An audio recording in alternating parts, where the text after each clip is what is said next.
A figura que a história registrou como Guilherme II, último imperador do Império Alemão, veio ao mundo como Frederico Guilherme Vitor Alberto, em um frio 27 de janeiro de 1859, no Palácio do Príncipe Herdeiro, na elegante Unter den Linden, coração pulsante de Berlim, então capital do Reino da Prússia, a mais poderosa das nações germânicas setentrionais.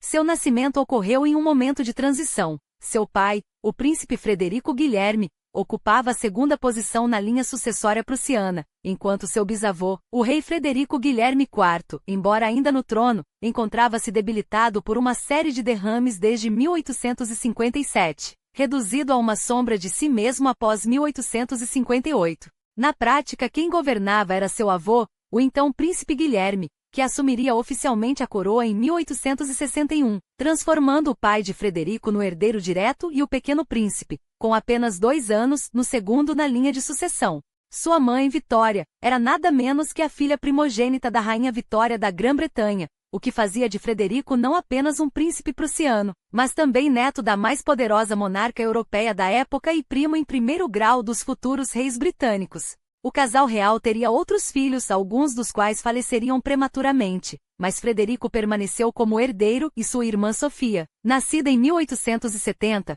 um dia se tornaria rainha consorte da Grécia nas décadas turbulentas que antecederam a Segunda Guerra. No entanto, o destino parecia ter reservado um início de vida marcado por adversidades. Seu parto foi traumático. Frederico nasceu em posição pélvica, uma complicação grave para os padrões médicos do século XIX, que colocava em risco tanto a vida da mãe quanto a do bebê. O médico responsável, Edward Arnold Martin, cometeu uma série de equívocos fatais. Administrou uma dose excessiva de clorofórmio, um anestésico ainda pouco compreendido na época, e na pressa de acelerar o parto, lesionou gravemente o plexo braquial do recém-nascido. O resultado foi uma paralisia parcial em seu braço esquerdo, que, embora funcional, permaneceu atrofiado, cerca de 15 centímetros mais curto que o direito. Os efeitos daqueles minutos dramáticos se estenderiam por toda a sua vida. Além da deficiência física, há indícios de que a falta de oxigenação durante o parto possa ter causado danos cerebrais leves, contribuindo para um comportamento hiperativo na infância. Mas foi a limitação em seu braço que deixou marcas mais profundas. Historiadores argumentam que as inseguranças decorrentes dessa condição, especialmente em uma sociedade como a prussiana, onde a virilidade e a destreza militar eram virtudes supremas, amoldaram sua personalidade autoritária e seu governo impulsivo décadas depois. Criado sob os rígidos padrões da realeza oitocentista, Frederico recebeu desde cedo a educação reservada aos herdeiros de tronos, preceptores particulares. Muitos deles eminentes intelectuais da Alemanha, foram encarregados de forjar seu caráter. Aos 4 anos, viajou pela primeira vez à Inglaterra para o casamento de seu tio, o futuro Eduardo VII, com a princesa Alexandra da Dinamarca. Mesmo em tenra idade, sua energia incontida já chamava a atenção. De volta à Prússia, sua mãe, atormentada por um sentimento de culpa, ainda que infundado por sua deficiência, dedicou-se a compensar essa falha, com uma criação excessivamente exigente, pressionando-o a superar qualquer limitação. O problema? A Prússia não era um reino qualquer.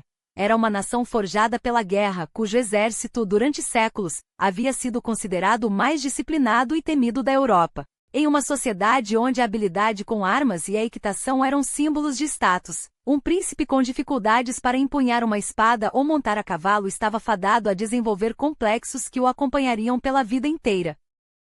Quando Frederico nasceu, em 1859, a Alemanha ainda não existia como conhecemos hoje. A região, historicamente fragmentada, havia sido unificada 1000 anos antes sob Carlos Magno. Mas o poder centralizador do Sacro Império Romano-Germânico esvaira-se entre os séculos X e XIII, dando lugar a um mosaico de centenas de principados, ducados, cidades livres e estados eclesiásticos, nominalmente unidos, mas na prática independentes. Enquanto nações como França e Espanha consolidavam seus territórios sob monarquias centralizadas, a Alemanha permanecia dividida. Mesmo após o fracasso dos Habsburgo-austríacos em impor uma unidade durante a devastadora Guerra dos 30 Anos, de 1618 a 1648, tudo mudou com o surgimento do nacionalismo liberal no século XIX, inspirado pela Revolução Francesa. Em 1806, Napoleão Bonaparte extinguiu o Sacro Império, acelerando a crise de identidade germânica.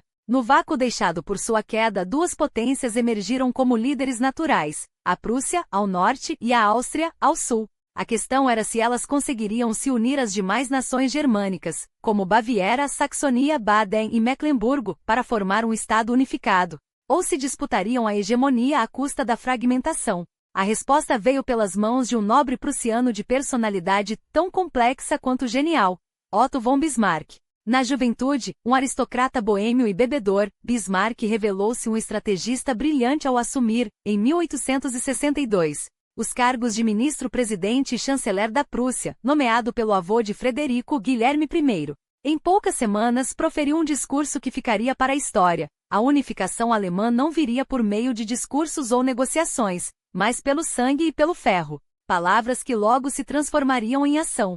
Em 1864, a Prússia declarava guerra à Dinamarca para tomar o controle dos ducados de Schleswig e Holstein. 2 anos depois, o conflito com a Áustria resultou na dissolução da Confederação Germânica dominada pelos austríacos, e na criação da Confederação da Alemanha do Norte, sob liderança prussiana. Mas foi em 1870 que Bismarck executou seu golpe de mestre, ao manipular uma crise diplomática com a França, que se opunha à candidatura de um príncipe alemão ao trono espanhol. Ele provocou a guerra que culminaria na proclamação do Segundo Reich. Em 1871, com Guilherme I como imperador e a Prússia como núcleo de uma Alemanha finalmente unificada, o palco estava armado para que anos mais tarde, o pequeno príncipe de braço atrofiado ascendesse ao trono e deixasse sua marca, para o bem e para o mal, na história do século XX. A Guerra Franco-Prussiana, orquestrada com precisão cirúrgica por Bismarck, não foi apenas uma vitória militar, foi um golpe de gênio geopolítico.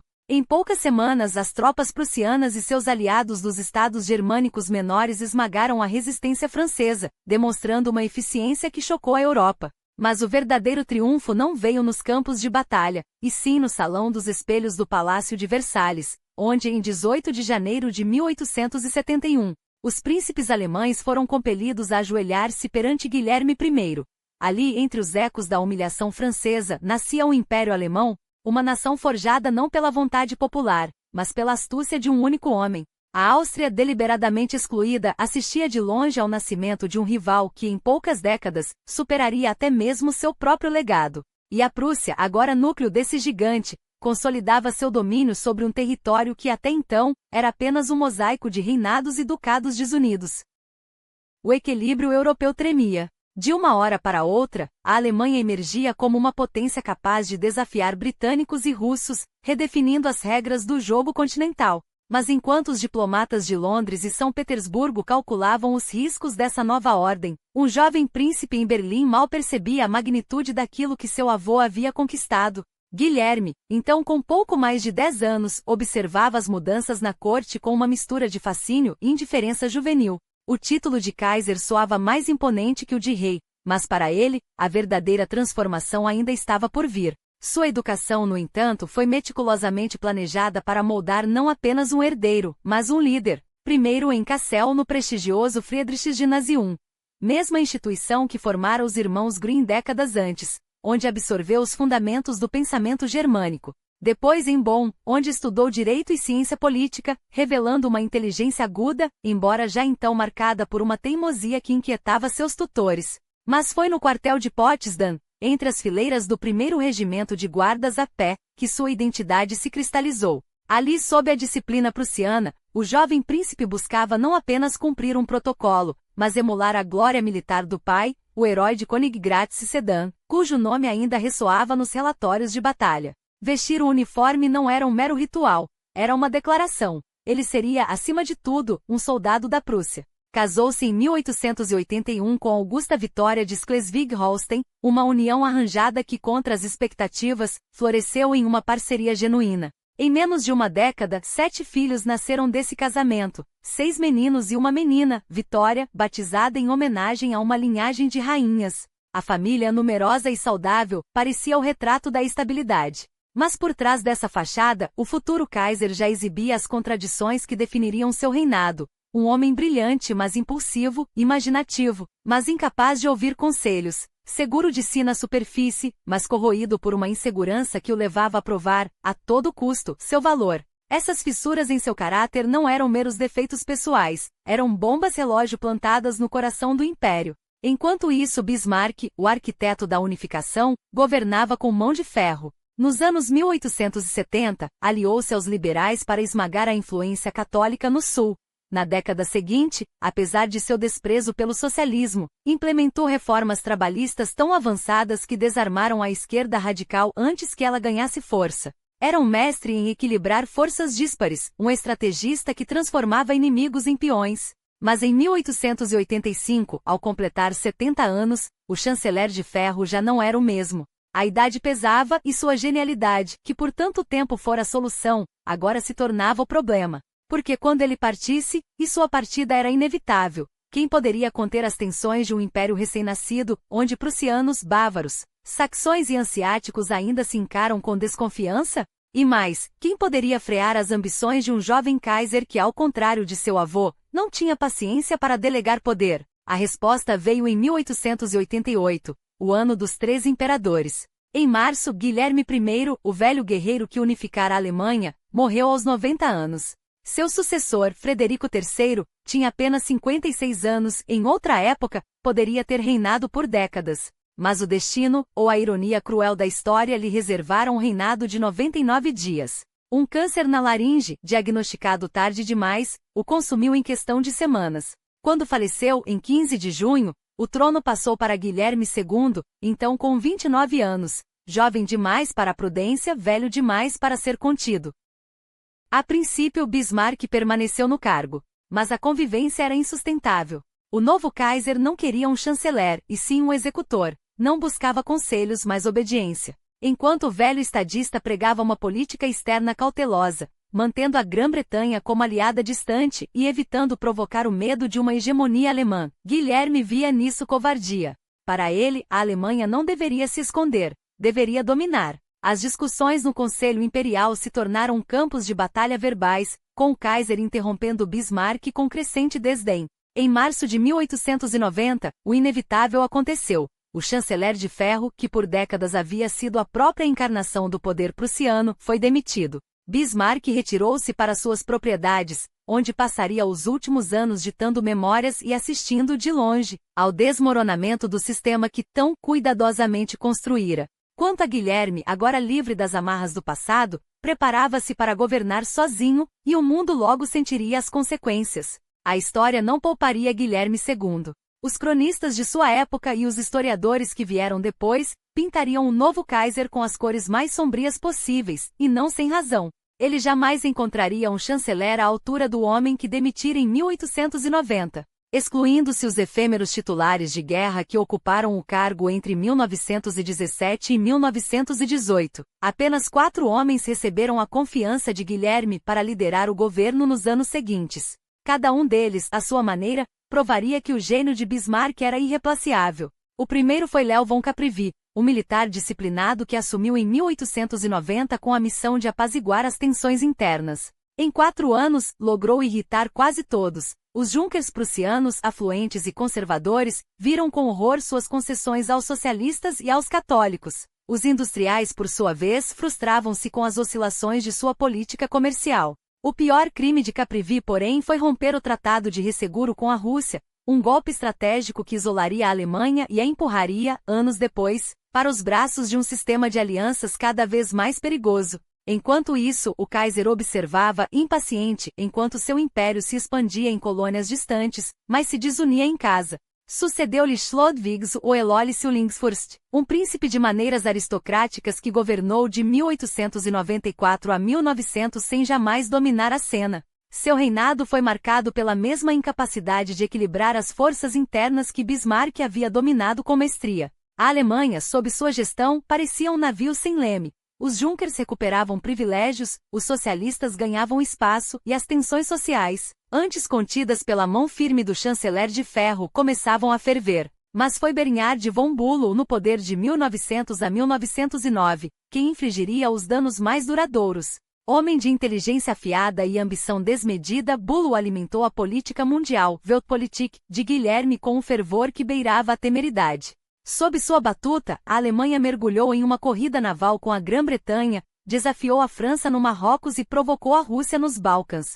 O resultado? Uma tríplice entente cada vez mais coesa unindo Londres, Paris e São Petersburgo contra Berlim. Quando Guilherme finalmente o demitiu em 1909, o estrago estava feito. A Alemanha, outrora árbitro da Europa, agora se via cercada por inimigos. O último da lista, Theobald von Beethoven, herdou em 1909 um império à beira do abismo. Sua tarefa era impossível: conter as ambições desmedidas do Kaiser, acalmar um país dividido e evitar a guerra que todos pressentiam. A história o julgaria com dureza, talvez com injustiça, por não ter conseguido o impossível. Mas a verdade é que nenhum desses homens teve força para frear o verdadeiro problema, Guilherme II. O Kaiser não se interessava por política doméstica além do necessário para manter a fachada de unidade. Seu sonho era a grandeza imperial, a glória militar, o reconhecimento de que a Alemanha, sob seu cetro, havia se tornado uma potência global. Para isso, adotou o que chamava de Sammelpolitik, a política de coleção, uma tentativa de aglutinar todas as forças da nação em torno de um projeto nacionalista. Na prática, era um protótipo do corporativismo que décadas depois, alimentaria os regimes fascistas da Europa.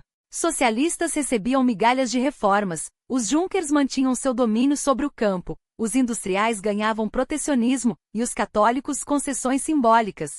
Mas ao contrário de Bismarck, que soubera dosar essas concessões com mão de ferro, Guilherme e seus chanceleres agiram com amadorismo. O resultado? Uma Alemanha fragmentada onde as tensões sociais, em vez de serem administradas, eram apenas adiadas para explodirem com violência ainda maior. Os historiadores há muito debatem o que movia um homem como Guilherme II. Seu braço atrofiado desde o nascimento, a sombra imponente do pai, o herói militar Frederico III, e o legado avassalador do avô, Guilherme I, o unificador da Alemanha, teriam criado nele um complexo de inferioridade que só a guerra e o império poderiam compensar. Ele se via como um governante marcial, determinado a transformar a Alemanha em uma potência colonial e militar sem paralelos. Bismarck, sempre pragmático, advertira contra a corrida por colônias na África e no Pacífico, chamando-as de distrações caríssimas, que só trariam conflitos desnecessários com a Grã-Bretanha. Mas o Kaiser não ouviu. Em 1884, ainda sob Bismarck,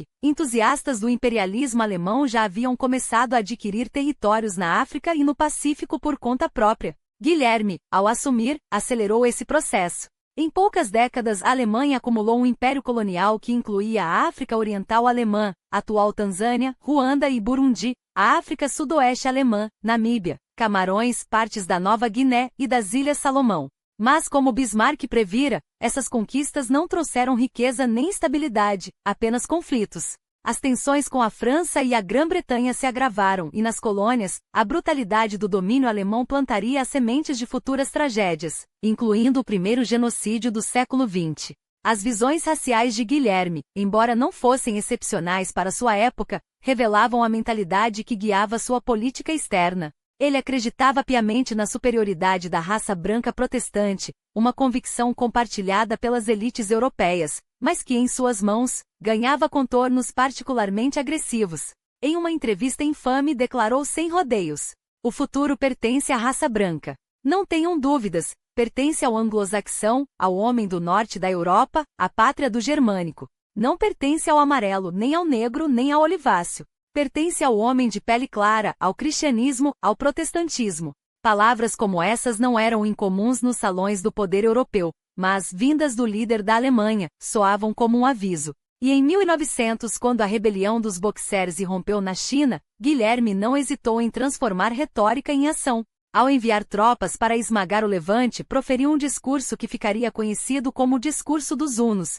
comparando os soldados alemães aos guerreiros de Átila, o flagelo de Roma. Era uma declaração de guerra não só aos rebeldes chineses mas ao mundo. A Alemanha não recuaria, não negociaria. Ela dominaria. E quando Guilherme pronunciou as palavras que ecoariam como um presságio sinistro: "Se encontrarem um inimigo, não façam prisioneiros", que o destino da Europa já estava selado. A Alemanha, cega por seu próprio poder, marchava para o abismo. E o mundo, em breve, arderia nas chamas que ela mesma acendera. Se o inimigo surgir diante de vocês, ele será esmagado. Não haverá clemência. Não haverá prisioneiros. Quem cair em suas mãos estará perdido, assim como, há 1000 anos, os hunos sob Átila esculpiram seu nome na história com sangue e terror, um nome que ainda hoje faz tremer os corações. Que a Alemanha, por meio de vocês, seja lembrada da mesma forma. Essas não eram palavras jogadas ao vento. Não eram devaneios de um imperador sonhador, mas um manual de extermínio escrito com tinta de ódio. E a China, primeiro palco dessa crueldade sistematizada, sentiria o peso do aço alemão antes mesmo que a poeira da revolta dos boxers assentasse. Em 1901, Guilherme II não se contentou em humilhar um império milenar. Ele exigiu que o príncipe Shun, futuro regente da China, rastejasse até Berlim para se prostrar aos seus pés, suplicando perdão pela morte do barão Clemens von Ketteler, um diplomata alemão assassinado em Pequim. Não era diplomacia. Era teatro de poder, uma encenação calculada para mostrar ao mundo que a Alemanha não apenas punia, mas esmagava. E enquanto o jovem príncipe chinês, vestindo o traje de luto imposto pelos alemães, curvava-se perante o Kaiser, o verdadeiro horror já se desenhava em outro continente, onde a semente do genocídio germinava sob o sol escaldante da África sudoeste alemã. Uma terra vastíssima, maior que o próprio Império Alemão na Europa, governada por uma mão cheia de burocratas e colonos. Apenas 250 alemães para dominar 150.000 almas, hereros, namas, ambo. Povos que, como fogo sob a cinza, resistiam. Os namas, embora menos numerosos, já haviam se levantado nos anos 1890, desafiando as baionetas alemãs. Em 1904, os hereros juntaram-se à rebelião,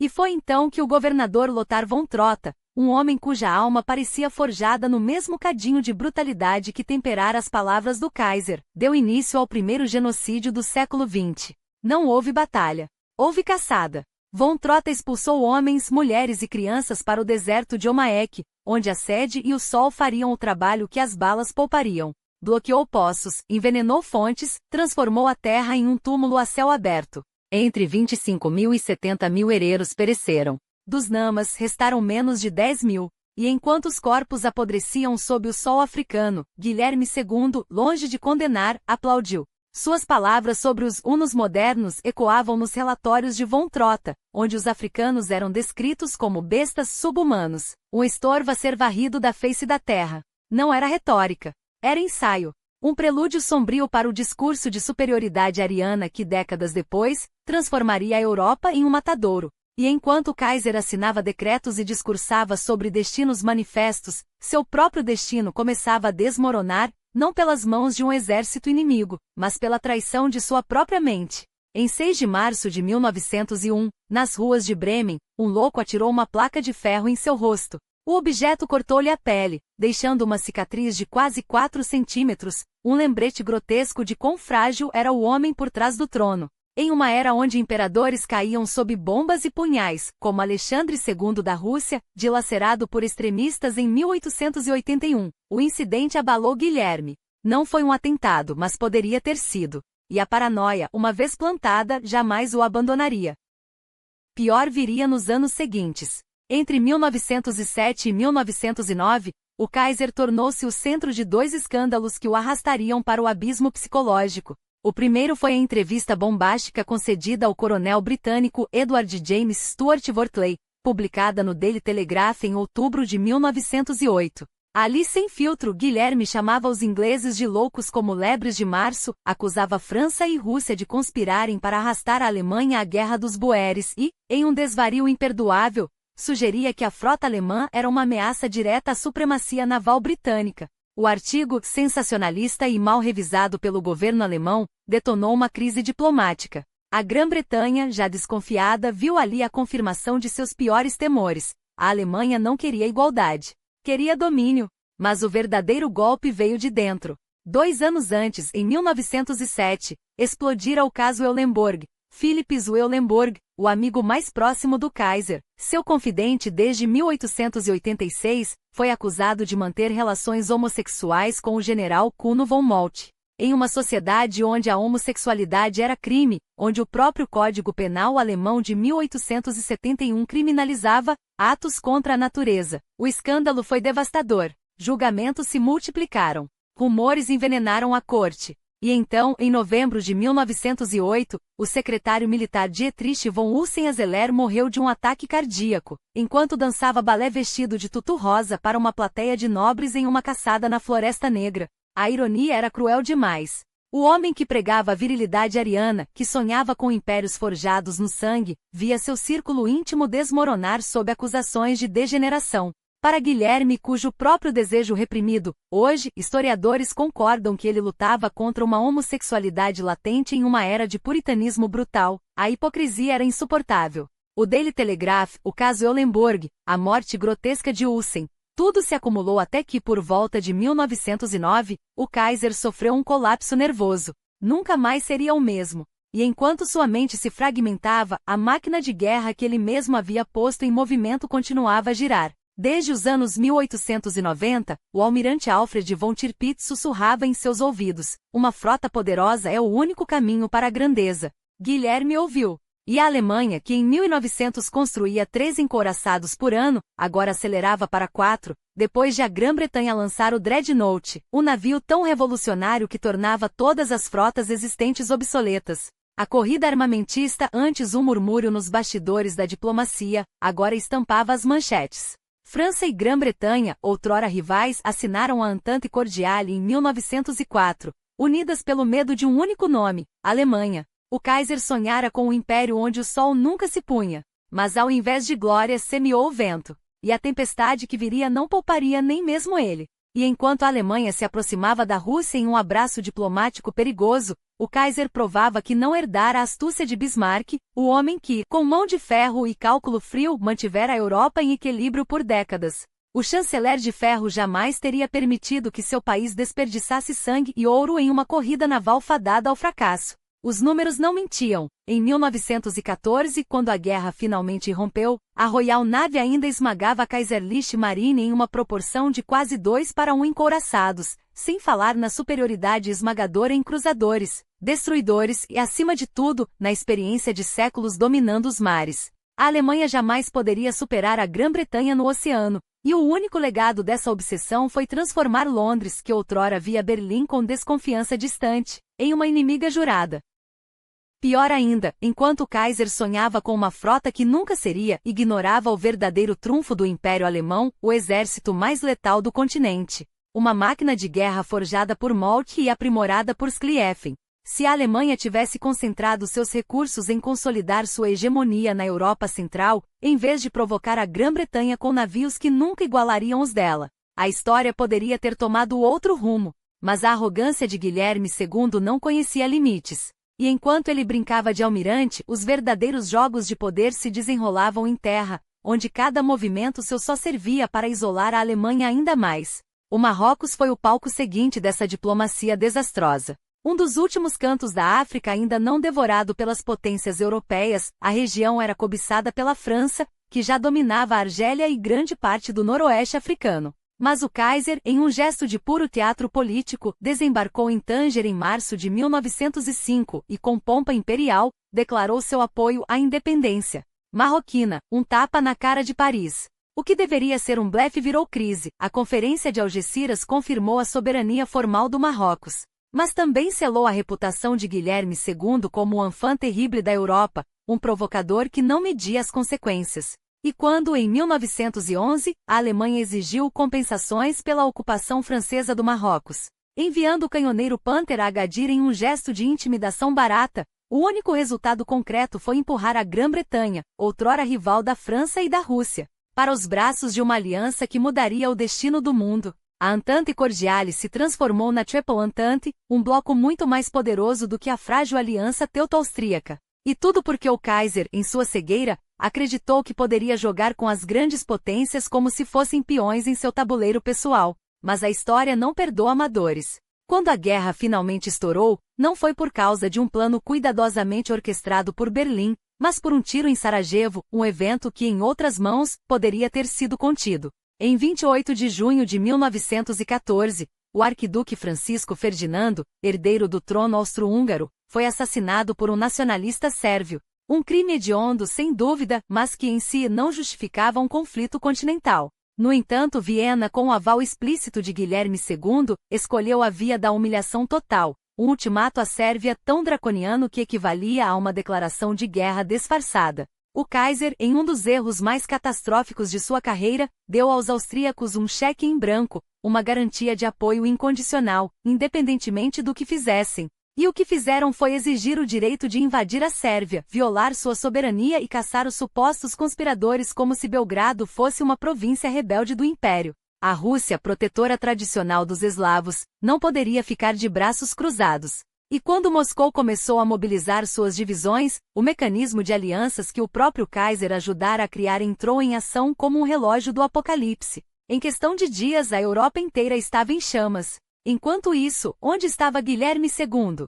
Não à frente dos exércitos, não nos gabinetes de crise, mas, em um iate, desfrutando de um cruzeiro de prazer pela Noruega. Sim, o homem que acendera a mecha da guerra passou as 3 semanas mais críticas de julho de 1914 navegando pelos fiordes, enquanto seus generais e diplomatas tropeçavam rumo ao abismo. Quando finalmente voltou, em 26 de julho, a máquina da guerra já estava em movimento, e qualquer chance de contê-la havia se esvaído. O que se seguiu foi a realização de seus piores pesadelos. A Alemanha, presa entre a França a oeste e a Rússia a leste, tentou um golpe desesperado, invadir a Bélgica neutra para atingir Paris antes que os britânicos pudessem desembarcar no continente.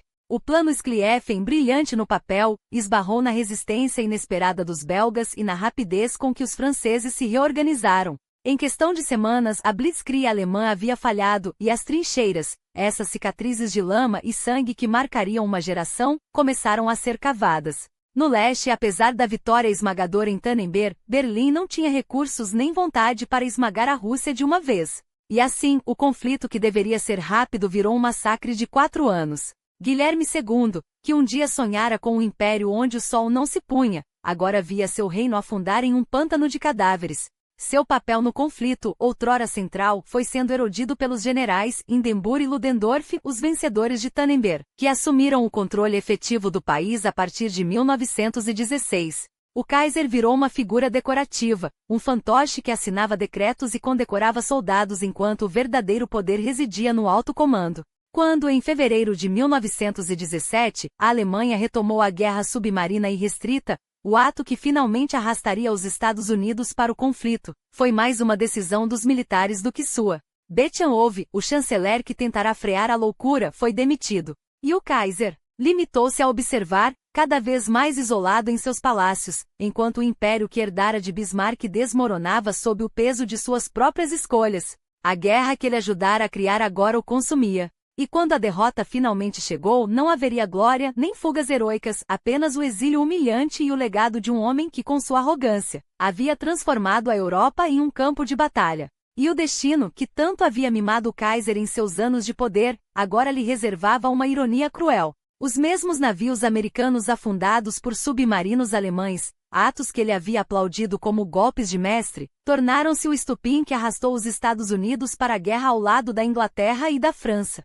Mesmo com a Rússia desmoronando sob o peso de suas próprias revoluções, retirando-se do conflito, o ingresso dos americanos selou o fim de qualquer esperança alemã. Os recursos e as tropas frescas que desembarcavam na Europa transformaram a maré da guerra em um tsunami contra o qual nem mesmo a máquina militar alemã poderia resistir. Foi então que os generais, em um último espasmo de desespero, lançaram a ofensiva da primavera de 1918.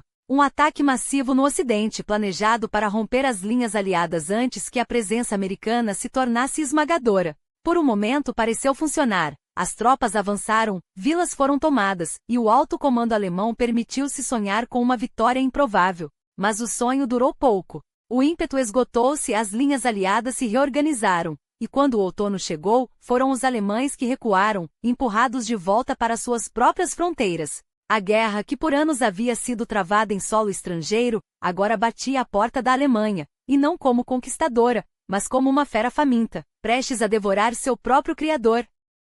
Enquanto seu império desabava, Guilherme II alegaria mais tarde que sua atenção estava dividida por uma missão pessoal, salvar seu primo, o czar Nicolau II, e sua família das garras dos bolcheviques. Uma ironia amarga se considerarmos que apenas um ano antes, seu próprio governo havia facilitado o retorno de Lenin à Rússia, como um vírus injetado no coração do inimigo. Agora, o Kaiser tentava, sem sucesso, evitar que o mesmo destino trágico caísse sobre os Romanov. Mas era tarde. Em julho de 1918, Nicolau e sua família foram executados em Ekaterimburgo, e Guilherme, mais uma vez, assistiu a história escorrer entre seus dedos, desta vez manchada de sangue familiar. Até outubro de 1918, a derrota era inevitável. Não apenas militar, mas existencial. A Alemanha, exausta, faminta e doente, via sua sociedade se desintegrar.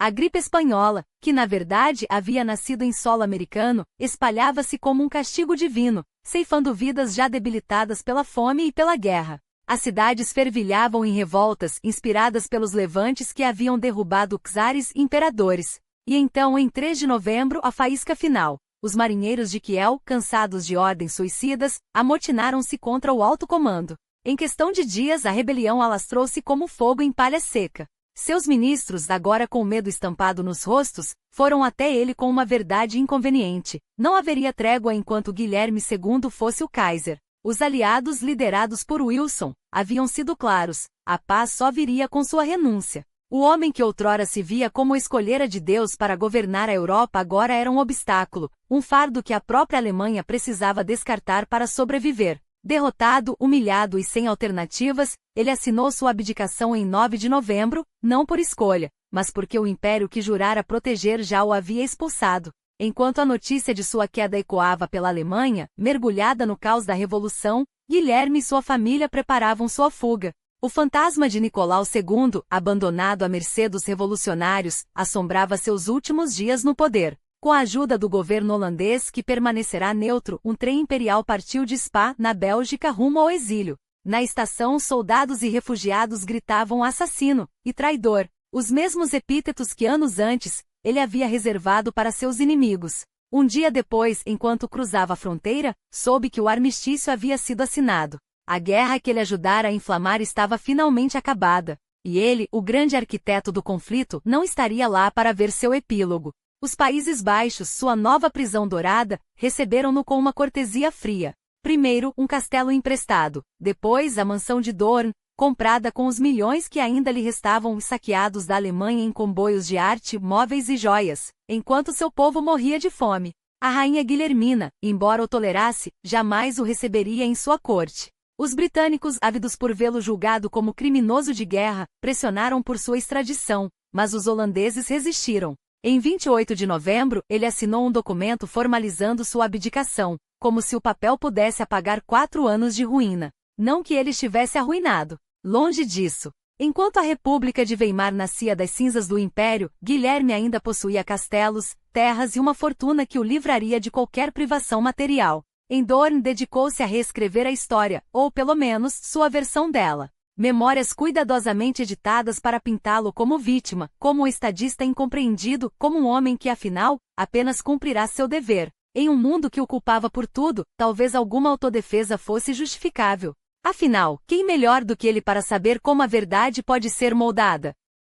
Mas nem mesmo o exílio poupou de tragédias pessoais. Seu filho, o príncipe Joaquim, um soldado competente e herdeiro de sonhos imperiais frustrados, suicidou-se em 1920 esmagado pelo peso da derrota, de um divórcio e de dívidas que nem o nome da família poderia pagar. A dor foi demais para sua esposa, a imperatriz Augusta Vitória, que morreu menos de um ano depois. Guilherme, proibido de pisar em solo alemão, só pôde acompanhar seu caixão até a fronteira, como um espectro banido de seu próprio luto. Foi então que a vida, em um gesto de crueldade ou piedade, lhe ofereceu um consolo inesperado. Hermínia de Reus, viúva de um príncipe e mãe de 5 filhos, 28 anos mais jovem que ele. Em 1922 casaram-se, e Dorn transformou-se em um refúgio estranhamente doméstico. Ele, o ex-Kaiser, cortava lenha em suas terras. Ela, sua nova companheira, escrevia memórias ao seu lado. Juntos aprenderam holandês, cultivaram uma rotina quase pastoral e assistiram, de longe, ao desmoronamento final do mundo que ele ajudara a destruir. Mas a história, como ele bem sabia, não perdoa. E embora Dorn lhe desse paz, o legado de Guilherme II já estava escrito, não em memórias autoindulgentes, mas no sangue de uma geração, nas cicatrizes de uma Europa partida e no eco de um império que por sua arrogância jamais ressuscitaria. Enquanto o ex-Kaiser se refugiava na tranquilidade de Dorn, dedicando-se a cortar lenha como um hobby e distribuindo-a aos moradores mais pobres da região, gesto que, para alguns, poderia parecer uma redenção tardia, o mundo que deixará para trás ardia em transformações violentas. A Alemanha, sua pátria outrora poderosa, afundava na miséria pós-1929. O crash da Bolsa de Nova York e a Grande Depressão que se seguiu atingiram o país com força devastadora, dívidas insustentáveis, reparações de guerra que sangravam a economia e um sistema bancário à beira do colapso. Milhões, reduzidos à fome e ao desespero, viraram-se para os extremos. E entre as sombras do caos, um partido emergia com promessas de ordem e grandeza perdida. Os nacionais-socialistas, liderados por um austríaco de discurso inflamado chamado Adolf Hitler. Quando os nazistas assumiram o poder em 1933, muitos aristocratas alemães, aqueles que ainda sonhavam com os tempos do Império, viram ali uma chance de ressuscitar fragmentos de seu passado. O regime astuto devolveu-lhes os títulos abolidos em 1919, e uma legião de príncipes e nobres apressou-se em aderir ao partido. Guilherme II, porém, observava com desconfiança. Seu quarto filho, Augusto Guilherme, já havia se aliado aos nazistas em 1930, tornando-se uma peça útil na máquina de propaganda de Goebbels, até que, uma vez no poder, o regime o descartou como um fantoche sem utilidade. Enquanto isso, as convicções do ex-Kaiser endureciam. A Noite das Facas Longas, em 1934, revelou-lhe a face gangsteril de Hitler, execuções sumárias, traições dentro do próprio partido. Ainda que mantivesse uma relação cordial com Hermann Göring, o nostálgico do império que via no velho sistema uma estrutura a ser restaurada, Guilherme não se deixava iludir. Mas foi a Kristallnacht que quebrou qualquer ilusão restante. Nas noites de 9 e 10 de novembro de 1938, a Alemanha ardeu em ódio, sinagogas reduzidas a escombros, lojas saqueadas, judeus espancados e assassinados. Quase 100 mortos na primeira onda de violência, milhares presos, centenas que, desesperados, tiraram a própria vida nos dias seguintes. Guilherme, que durante décadas absorvera o antissemitismo virulento do século XIX, aquele mesmo que envenenara a Europa com teorias de superioridade racial, agora se via diante de um espetáculo de barbarismo que até ele, com toda a sua hipocrisia histórica, não podia ignorar. Expressou repulsa pelos ataques, chegando a ridicularizar o filho Augusto por apoiar as ações nazistas. Um gesto tardio, é verdade, especialmente quando confrontado com suas próprias palavras de 1918, quando, às vésperas da abdicação, chegará a defender pogroms contra os judeus alemães.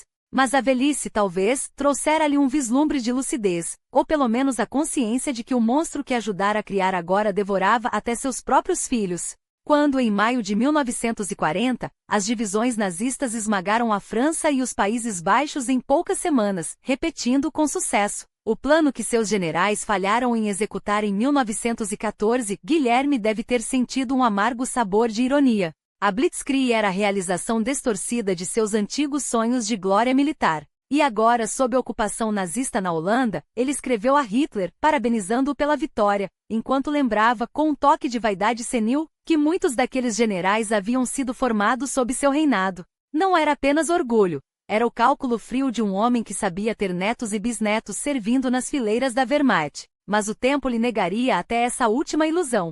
Em 4 de junho de 1941, uma embolia pulmonar o ceifou em Dorn, aos 82 anos, poupando-o de ver seu segundo filho, Eitel Friedrich, cair morto na invasão da União Soviética em 1942. Em seu testamento, Guilherme foi claro: queria ser enterrado na Holanda, e só retornaria à Alemanha se a monarquia fosse restaurada. Nenhum símbolo nazista deveria macular seu funeral. Um desejo foi atendido, o outro, ignorado. Seu corpo repousou em Dorn, mas a suástica pairou sobre o cortejo, e o regime transformou sua morte em mais um espetáculo de propaganda. Apesar do ódio que Hitler nutria por ele, o homem que, em sua visão, havia condenado a Alemanha à derrota em 1918. Um mausoléu modesto foi erguido em sua propriedade, local que até hoje atrai monarquistas alemães em peregrinação nostálgica. A Casa de Hohenzollern sobrevive, embora a lei fundamental de 1949 tenha enterrado para sempre a possibilidade de uma restauração. Suas propriedades no leste foram confiscadas pelos soviéticos. Dorn tornou-se um museu. Hoje Jorge Frederico, seu tetraneto, lidera a linhagem, herdeiro de um legado que a história teima em dicionar.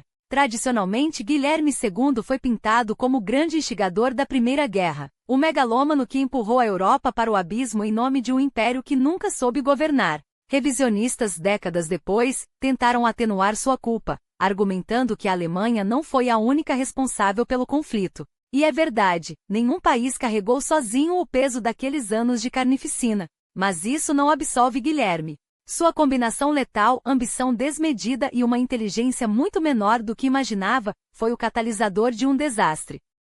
Ele afastou Bismarck, o estadista que poderia ter contido o caos, e passou um quarto de século inflamando nacionalismos, desafiando rivais e preparando o terreno para que a Alemanha se tornasse uma bomba-relógio. O nazismo não nasceu do nada, foi o fruto podre de uma sociedade já doente, onde o ódio ao diferente, o culto à força e o desdém pela democracia haviam sido semeados muito antes de Hitler. Guilherme pode ter recuado diante da Kristallnacht, mas foi sob seu reinado que a Alemanha cometeu seu primeiro genocídio do século XX, o extermínio dos hereros e Namaquas na Namíbia, um ensaio macabro para horrores futuros. Então, pergunta-se, até onde vai a culpa de Guilherme II? Foi ele o grande arquiteto das tragédias que se abateram sobre a Europa, ou apenas mais um elfo numa cadeia de erros fatais, a rivalidade franco-britânica, as falhas estruturais do sistema bismarquiano, a ganância de uma elite que preferiu a guerra à reforma? A resposta talvez esteja no espelho que ele mesmo quebrou.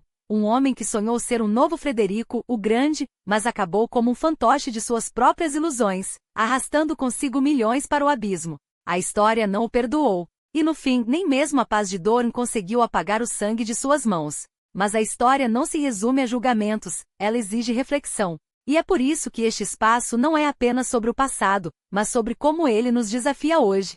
Se este retrato de um império que ruía por sua própria arrogância lhe provocou questionamentos, se a sombra de Guilherme II ainda ecoa em líderes que confundem poder com grandeza, então o debate está apenas começando. Não deixe que a narrativa termine aqui. Compartilhe suas perspectivas nos comentários. Será que o destino da Alemanha e da Europa teria sido outro sem sua teimosia? Ou a guerra era inevitável, um monstro alimentado por décadas de tensões mal resolvidas?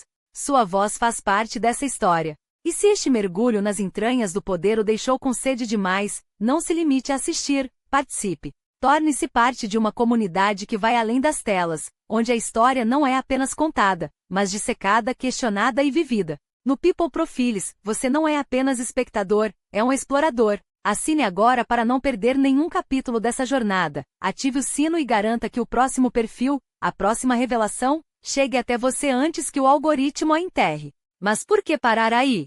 Para quem quer histórias sem interrupções, sem anúncios que quebram o ritmo da reflexão, para quem deseja ouvir esses relatos em áudio, debater com outros apaixonados por biografias ou acessar material exclusivo, desde bastidores até créditos em nossos documentários, há um lugar reservado para você. Por menos do que um café por mês, no peopleprofiles.com https://peopleprofiles.com/. Você se torna membro de um movimento. Não apenas um assinante, mas um patrono da memória com acesso a mercadorias com desconto, conteúdos inéditos e a satisfação de saber que está financiando um trabalho que resgata a verdade por trás dos mitos. O link está na descrição. A história não se escreve sozinha, e com você, ela ganha novas páginas. Até a próxima! E lembre-se, o passado não é um espelho, é um aviso.